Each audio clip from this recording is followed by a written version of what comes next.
Hey guys, welcome back to MMA Library.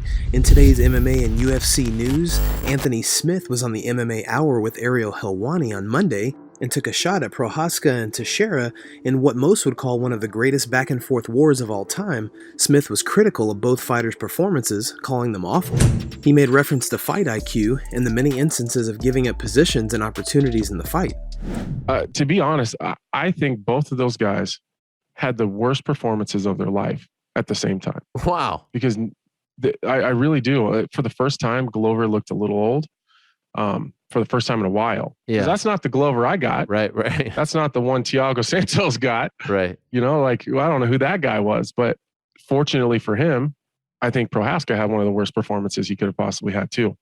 And they just made terrible decisions. Like the fight IQ, if you would have put it together, wouldn't be in the double digits during that fight. They just both didn't fight smart at all. And before anybody roasts me for talking shit or talking bad, I'm not being critical. I think that they both fought with bravery. Like those were brave performances from both of those guys. And I couldn't rave about it more, but I'm also an analyst. And so I can analyze their performances, and they were awful.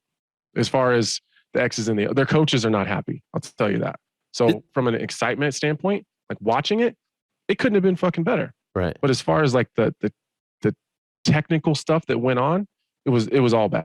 Like Glover was mounted several times. He had his back several times. He had him deep in submissions a couple times. He lost position. I don't know if I've ever seen Glover lose positions like that before.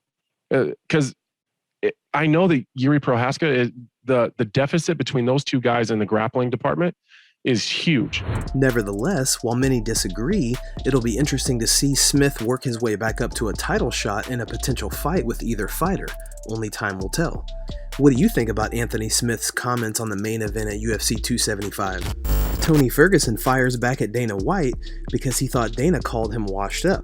Someone created a fake quote from Dana that said, "Khabib dodged prime Tony for years, but Tony's kind of washed up now, so there's a good chance Khabib will fight him now." Tony apparently didn't vet the quote and tweeted, "Washed up? At Dana White? I'll give you washed up. Washed? Now I'm..." Sometimes you need to hear that. #tough times. Tony's last win came in June of 2019 with a victory over Donald Cerrone in round 2, which put him on a 12-fight win streak, including becoming interim champ. Tony dealt with a few injuries, and the lockdowns prevented him from getting the adequate training he needed. Ferguson eventually lost the opportunity to fight for the undisputed lightweight title and lost his last 4 fights in a row, the last coming by way of knockout to Michael Chandler. The shouts of retirement are being thrown at Tony, but he's ready to prove all the doubters wrong.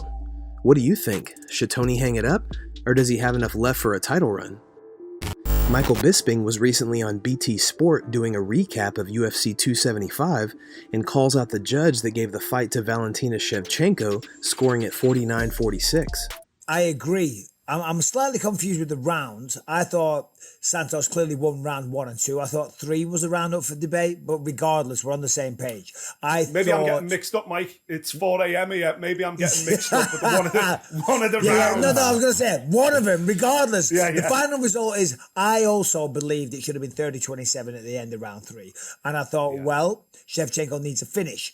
And she turned it on. She did great in round 4. I think Schevchenko won round 4. It was a close fight.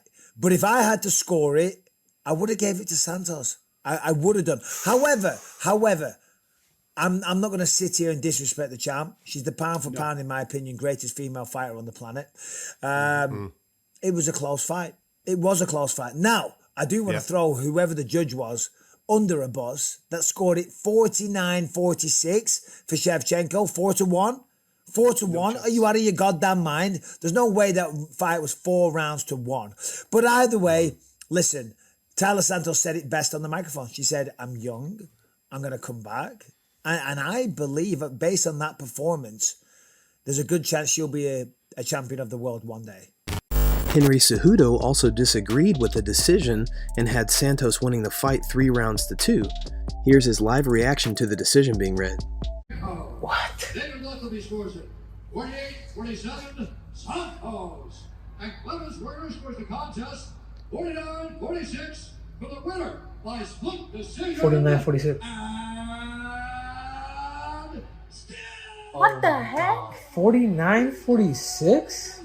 And they give the first, what they, 49, no 46? way. No, this is,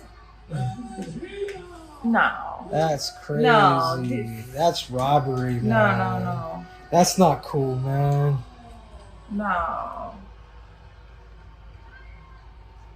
Look, they're booing. They're booing. Santos gained quite a few followers with her performance and quite possibly could have given away the secret to beat Shevchenko. Who do you think won the fight? And should a rematch be given to Santos right away? Leon Edwards was speaking with Ariel Helwani yesterday and talked about his upcoming fight with Kamaru Usman. Edwards says if he wins, he wants to fight Jorge Masvidal for the title. I'd love to have the Masvidal fight. I think that'd be a great pay-per-view fight and a great backstory to it, but I think that's gonna happen. I'll beat him in August, and we're gonna rematch in like end of the year, like December-ish, and that's definitely what's gonna happen. By the way, did you see Masvidal Colby on the streets? I guess that Yeah, I seen it. That boy's a little rat. Even though Colby shouldn't have snitched, but Masvidal's just a little rat to even he's like a sneaky run up behind you, throw a shot, then ducks off. He's just a weirdo. But weird you got man. a lot of street cred for that on, when it happened, because they were like, well, Leon never. You could have pressed charges, right? If you wanted to. They asked you, did they not? Yeah, but fucking hell. I never press charges. I want to press charges. You can't press charges for somebody. Right, but Colby pressed charges. Yeah, but Colby's a rat, so he does what he wants to do.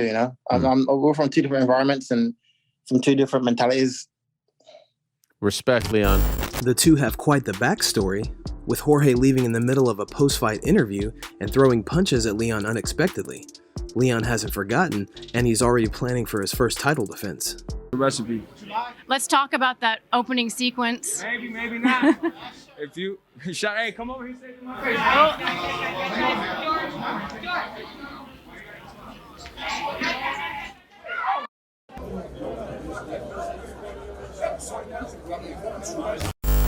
Jiri Prochazka gets a hero's welcome home in the Czech Republic.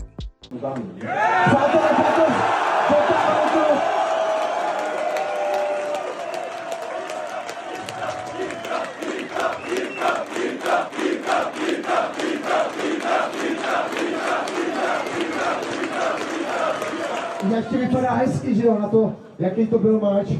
Jirko, ještě než začneme.